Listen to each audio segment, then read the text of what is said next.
Good morning, good afternoon, good evening, whenever you are watching this week's video. We're back. We're talking about audit proofing.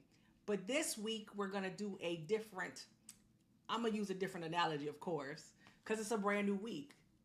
Yes, I got the same clothes on because I batched it, y'all. I batched it. And speaking of a batch, that's exactly what this analogy is related to.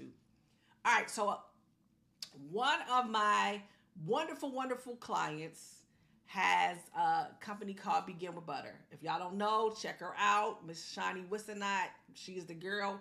And this example I'm going to give y'all, this analogy I'm going to give y'all is going to make all the sense in the world. Why? Because I went and took her about a year and a half ago, I'm thinking. Maybe it was a year ago. I went and took her bread making class.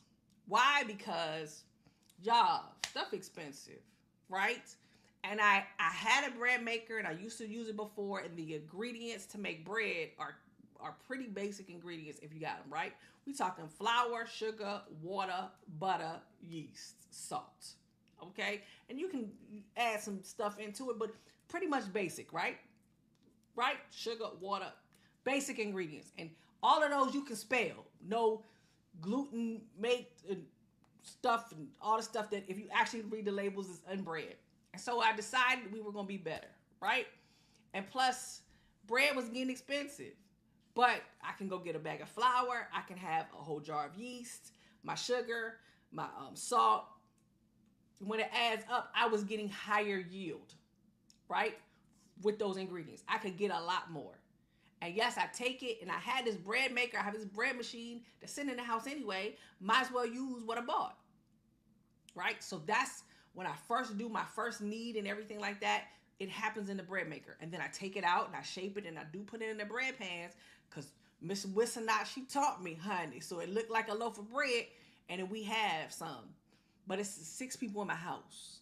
So we gotta make enough loaves every week.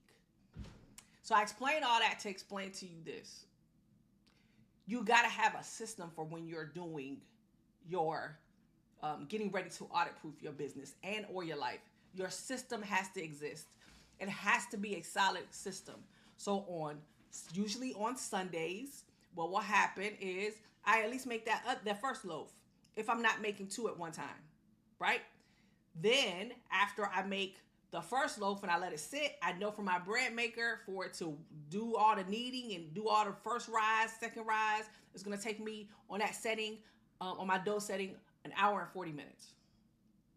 Then I go through the process and I do what I need to do to preheat the oven and then get my second rise before I ever put it in the oven, and I know exactly how long I have to put it in the oven for, okay?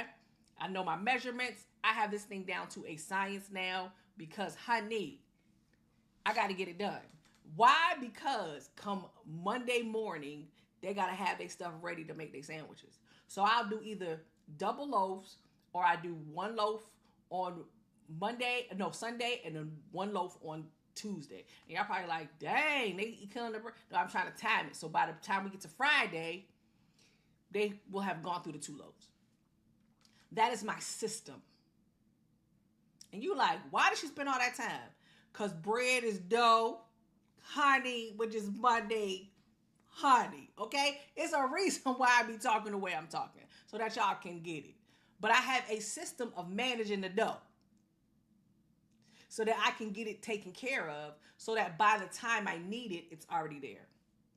Y'all feel me? Come on, clap it up. Clap it up this week. Y'all are like, she's being extra. But I need y'all to understand how it works. That is the exact same thing. I need you to come up and build your system. Now, I went into some detail of some things that you could do last week, right? But I want you to be aware and fully aware that you don't have to come up with that plan by yourself. You can use technology. So I'm not going to get on you if you're using a Google Sheet. I'm not going to say that everybody needs to go into Intuit QuickBooks. I'm not going to ever make any statements like that, even though I'm a QuickBooks Pro, right? You know what I'm saying? I'm not going to ever make a suggestion like that. Find a tool that works for you that's going to hold you consistent. But I will tell you where I see the biggest booby traps. And we'll go into those next week. But I want you to think of a system. Write that system down. Something that you will be, that is true to you.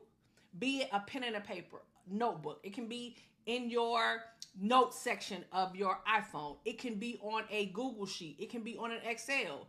It can be in some software. Whatever works for you. My thing is create a system and stick to the system. Try it out for a week. Not only just for those of you who have businesses, but try it in your personal life and see what if you can actually start to see where you're actually spending your money and what you're spending your money on, because you may find, ooh, I might be being more wasteful than helpful like I think I am, and maybe I can control this and funnel my money somewhere else. But I want you to have a system, right, for managing the dough, so that by the time you get to the end of the week, you will either have spent what you have planned to be spent, or you might have a little bit left over so you can make you an extra sandwich. I'm just saying. Till next week, y'all. Peace.